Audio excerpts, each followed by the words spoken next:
Okay, so this is a video for page 1 of Unit 5, so you're going to go just to the back of your divider page and make sure that you get that big number 1 on there so that when I come around and grade it, it is easy for me to see and I'm not like annoyed. You're going to need these 2 packets. You're going to need 2 things total. So the first thing you're going to need is this definition, this word rock. So go ahead and get that cut out. And then from this packet, you're going to need to flip back to a couple pages in 1, 2, 3, 4, 5, to the one that says mineral versus rock. So you want to get those 2 things cut out and then head back here. And once you are done with that.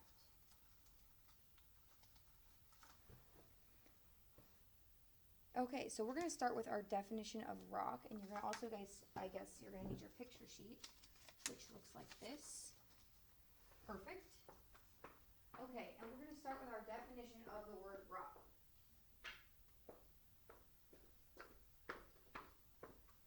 So, a rock. Rocks are, okay, mineral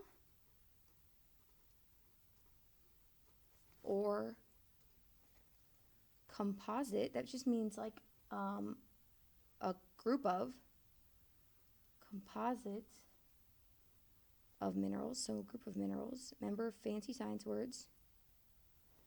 That forms Earth's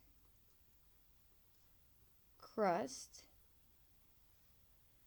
and the solid parts of other planets. Okay, so what are the 3 types of rocks? So you don't know this yet, so you're just going to go with me and trust me. Igneous, sedimentary, and metamorphic. So all rocks can be classified as one of those 3 types of rocks. There's, no other types. That's it. Those 3. And there's a lot of types within those, but those are the 3 groups that we group them into. So what are rocks made of? What is true of all rocks? Rocks are made of minerals. What's true about all rocks? All rocks are solid. They're all naturally occurring. That means they exist in nature. If it's not something that exists in nature and men made it, then it's not a rock. Might be hard like a rock, but it's not. Okay, so describe how our picture represents. Oh, we're going to need to pick out our picture. So on our thing, I started out making it easy, but then I made it complicated. Pick this one right here.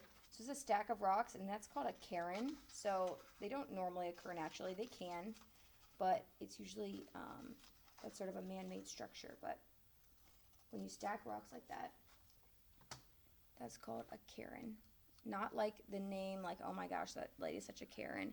It's spelled different. It's spelled C-A-R-I-N. That is a stack of rocks. So describe how this picture represents the word. And that's going to go ahead and get glued in up here at the top.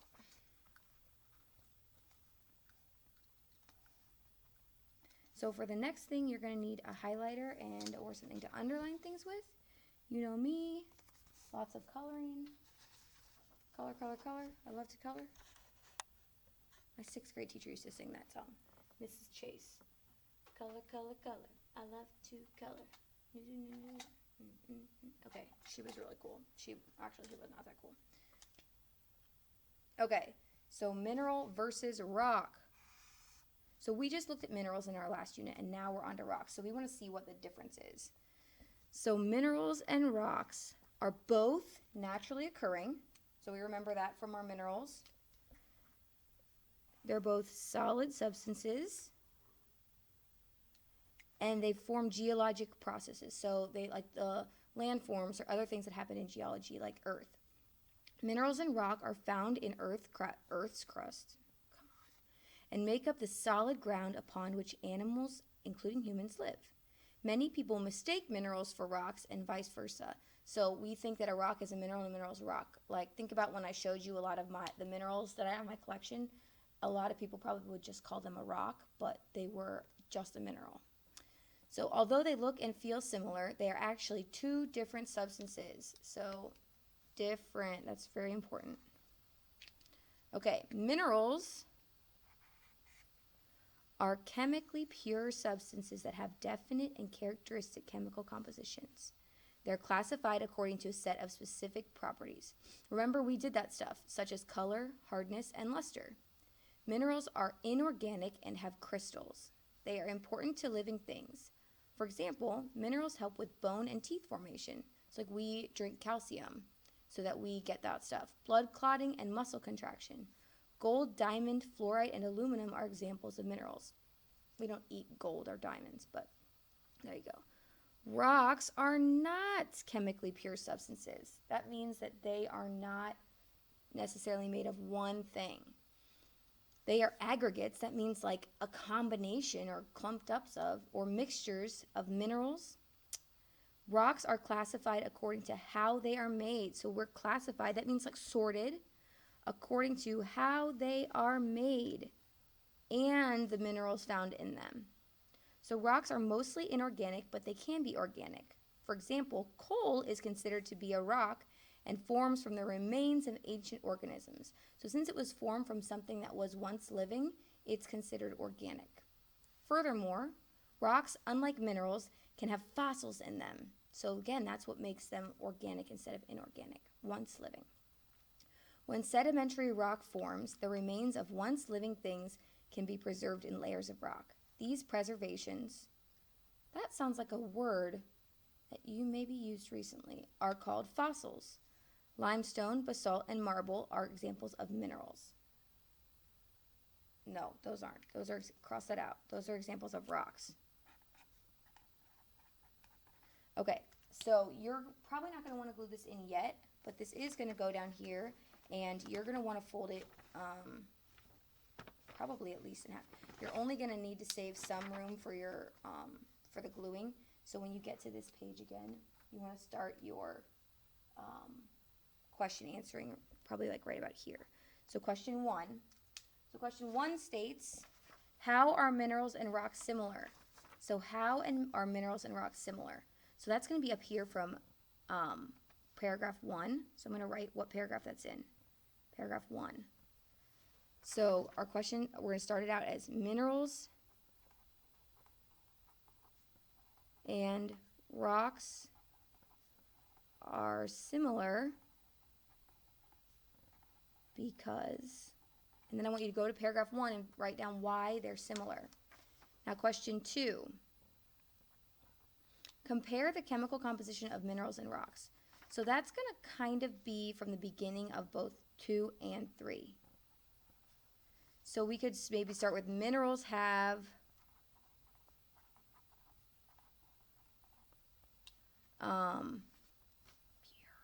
some kind of chemical composition, and rocks have what kind of chemical composition? Blah, blah, blah. Answer that there. Okay, then you're going to go to question 3. Compare the way we classify minerals and rocks. So again, that's from 2 and 3. So you're going to have to go back and forth for a lot of these questions. So we're going to look for those words classify. So classified and classified. So you want to say minerals are classified, ... Finish that sentence. And then rocks are classified, ...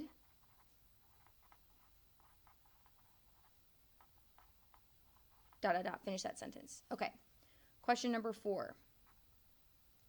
Which substances are inorganic? Which substances are organic? So that's again going to be from 2 and 3. And I want you to just do this. Inorganic and list them. Organic and list them. That's no complete sentences. You're welcome. Question 5, the last one. A student comes across a hard object in a national park, shown in the photo. This object right here. Can she tell whether the object is a rock or a mineral? Justify your answer. So I want you to write the sentence, she, and then I want you to pick one of the two.